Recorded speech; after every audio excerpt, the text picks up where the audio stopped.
విజయవాడలో భారీ లంచం వ్యవహారాన్ని సీబీఐ ఛేదించింది. దక్షిణ మధ్య రైల్వే ప్రాజెక్టుల chief signal and telecommunication engineer కార్యాలయానికి చెందిన సీనియర్ సెక్షన్ ఇంజనీర్ 15 లక్షల రూపాయల లంచం తీసుకుంటూ ఉండగా రెడ్ హ్యాండెడ్గా పట్టుకున్నట్లు సెంట్రల్ బ్యూరో ఆఫ్ ఇన్వెస్టిగేషన్ తెలిపింది.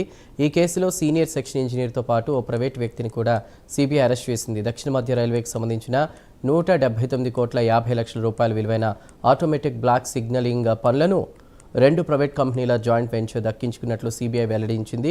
నిర్ణీత గడువు కంటే ముందుగానే పనులు పూర్తి చేసేందుకు సదరు జాయింట్ వెంచర్ సుమారు 7 కోట్ల రూపాయల బోనస్ను క్లెయిమ్ చేసినట్లు పేర్కొంది. ఈ బోనస్ క్లెయిమ్కు అనుకూలంగా వ్యవహరించేందుకు విజయవాడలోని దక్షిణ మధ్య రైల్వే సిఎస్టీఈఎస్ ప్రాజెక్ట్స్ అధికారులు ఫైల్లో బోనస్కు సంబంధించినటువంటి తేదీలను తారుమారు చేసినట్లు తమకు సమాచారం అందిందని సీబీఐ తెలిపింది.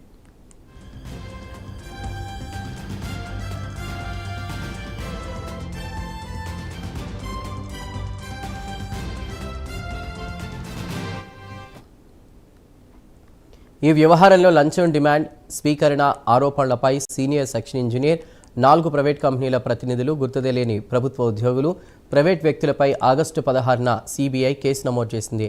ప్రైవేట్ కంపెనీకి బోనస్ మొత్తాన్ని మంజూరు చేసి విడుదల చేసినందుకు ప్రతిఫలంగా 15 లక్షల రూపాయలు ఇవ్వనున్నారన్న సమాచారంతో సీబీఐ అధికారులు వలపన్నారు.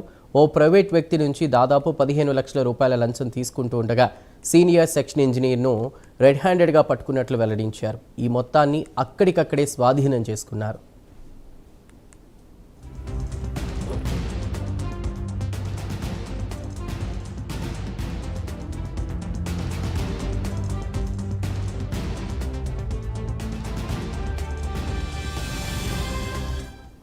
కేసుకు సంబంధించి విశాఖపట్నం, విజయవాడ, పిఠాపురం, హైదరాబాద్లోని నిందితులకు సంబంధించిన నివాసాల్లో సీబీఐ సోదాలు చేపట్టింది.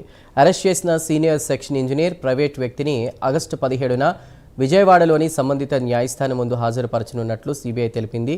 ఈ కేసులో ఇంకా ఎవరెవరి పాత్ర ఉంది, బోనస్ క్లెయిమ్కు సంబంధించిన ఫైళ్లలో నిజంగానే తేదీల మార్పులు జరిగాయా అన్న అంశాలు ఏవైతే ఉన్నాయో వాటిపై దర్యాప్తు కొనసాగుతున్నట్లు సీబీఐ వెల్లడించింది.